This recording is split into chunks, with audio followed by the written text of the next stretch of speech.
We got some injury updates from Chris Kleiman today on Deuce Vaughn as well as A.J. Parker and Briley Moore.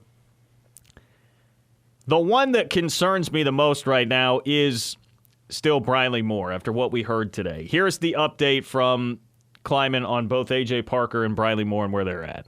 A.J. practiced limited yesterday, so that was good to see him out there.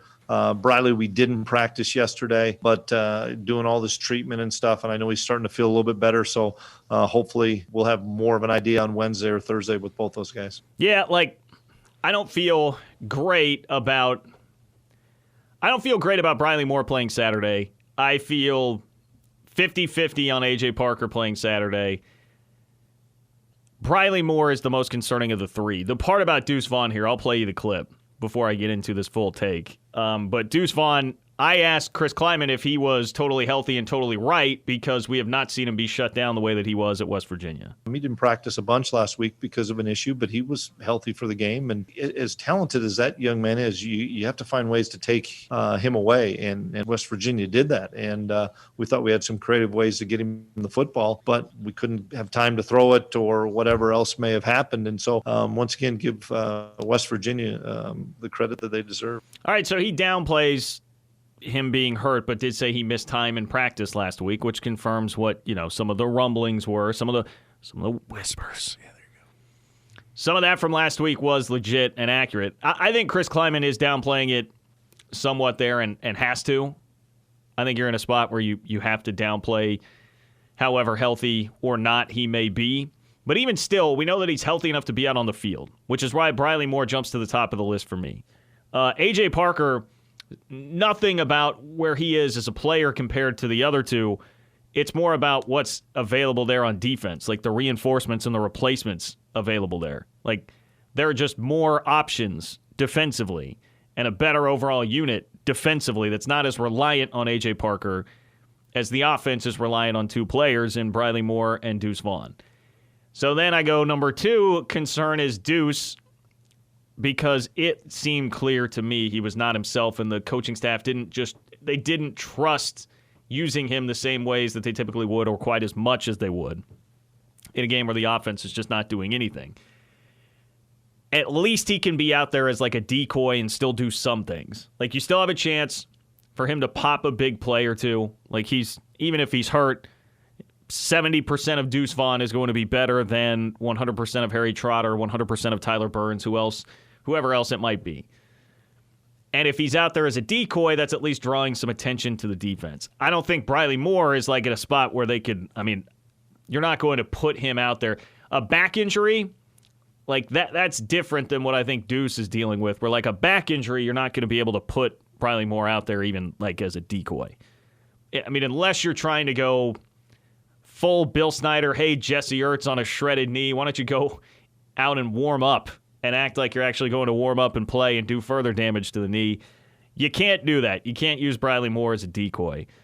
So that's most concerning to me. Like, the offense is so overly reliant on those two, and Briley, I don't think, is somebody that could be out there in any sort of capacity if he's not able to play.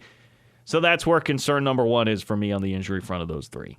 And that's a pretty holy trinity, by the way, of injuries for this team right now. Like, this is not anything that should make you feel good about anything at all.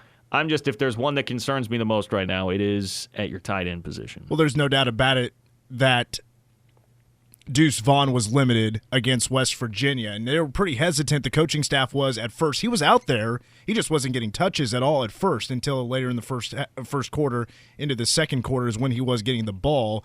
I disagree with you a little bit about him not being himself. I think he was there. I just think he wasn't getting any blocking. The offensive line just wasn't good enough to get him a little bit of space and create some space so he can actually bust out a good run. He only had, 30 yards, maybe not even that in that ball game. With Briley Moore, there's some decent depth behind Briley Moore. Sammy Wheeler, you have Leonard's in there as well. There's two guys that can catch the football. Maybe not as talented as Briley Moore, but you're not in drowning water when you don't have Briley Moore in the game. The only thing when you don't have Briley Moore in the game is the big play potential. You just don't have that with Leonard's and Sammy Wheeler. Where I do worry the most is A.J. Parker.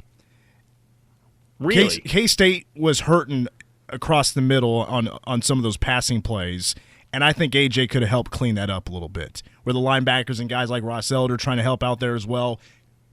He could have stepped in and made some plays and not let West Virginia get away with what they did against K-State's linebackers and in the secondary, because I think he would have sniffed that out a little bit more. When the wide receivers were crossing and was confusing K-State's secondary a little bit, I think he would have stayed with the play a little bit better, and West Virginia wouldn't have been as successful against that.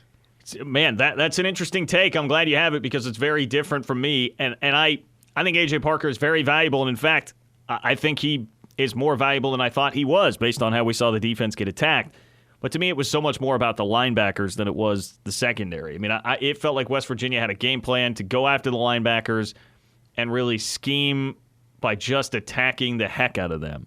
And Justin Hughes, man, I love him to death. Love him to death. But I just don't think he is the same guy that he was pre-knee injury. I think he's lost a step, and I think that was pretty apparent. And so you're seeing guys like Cody Fletcher-Moore. In fact, we heard today the snap count. Fletcher and Green, the backup linebackers, had 41 snaps in the game, and it was 44 for the starters. So they're getting very close there. That, to me, was the bigger problem than A.J., and the secondary still is pretty deep. Like, the drop-off from A.J. Parker to Will Jones is still pretty steep, but I think it's a steeper drop-off from Briley Moore to Sammy Wheeler and Nick Lenners. I do. Like, Sammy Wheeler is an attractive pass-catching option, but I don't think right now he can block much, and I think you become really tendency-prone when he's in the game. Like, you're basically just signaling, hey, we're going to pass the ball, which cuts down on the effectiveness of what you can actually do with him out there, right? So running back, I also think it's a steeper drop-off from Deuce Vaughn to Harry Trotter or Tyler Burns. Or even, I know everybody loves the talent of Mosey and Jacardier Wright. I just don't think they can handle enough of the offense right now to really be in there on a number of different plays. And Brian Anderson said today, we give those guys each a package. We give the running backs a package or a couple of packages, and if we decide to use that based on the game situation, then they come in, but they don't have a full grasp of everything. And they're clearly pretty comfortable with Deuce Vaughn doing just about everything. And it didn't seem like Mitch. I mean, they threw him 2 passes, and I'm even surprised to see that it was 2. It just seemed like they didn't want to use him much in the passing game. And he only got 9 carries in a game where the offense scored 10 points. That, to me, would signal still that there was something wrong there. So I would rank Deuce and Briley both above A.J. Parker, even well conceding that A.J. Parker, I think, was more valuable than I anticipated even, because I didn't really think about him being absent going into the game. And clearly, K-State's defense did miss him. Well, so I disagree with you, but the bigger picture point here is that this team is going to be in some trouble if these 3 can't play. I mean, they really are. Well, the reason I have AJ at the top of my list, I mean, don't get me wrong, I'm a Deuce Vaughn guy. If he doesn't play, K-State's in trouble. Let's not go away from that. And believe me, that's definitely how I feel. I put AJ at the top because I think Deuce Vaughn is going to play. He's going to get more time off this week at practice. He's certainly not going to take the reps he would take in a normal week. And hopefully that's going to be enough time to heal. I have no idea what his injury is. I don't know if you do either, or if you've heard the whispers or anything. I haven't heard a thing. Oh, I've heard the whispers. I'm not sure what's going on with him. I don't know how serious it is. I can't tell you what it is, though. But he's touching the football. And if he's still got, 10 carries, if that, 11 with the total touches with the receiving. I mean, that's just a little bit less than what he would get on a normal day, healthy. So if he can get back to those normal 15 touches and he can get help from the offensive line, we're back to a normal Deuce Vaughn, hopefully. A.J. Parker, without him on the defensive side of things, when K-State wasn't stopping a gosh darn thing from West Virginia, I think you need him in the game. He's a senior leader for you.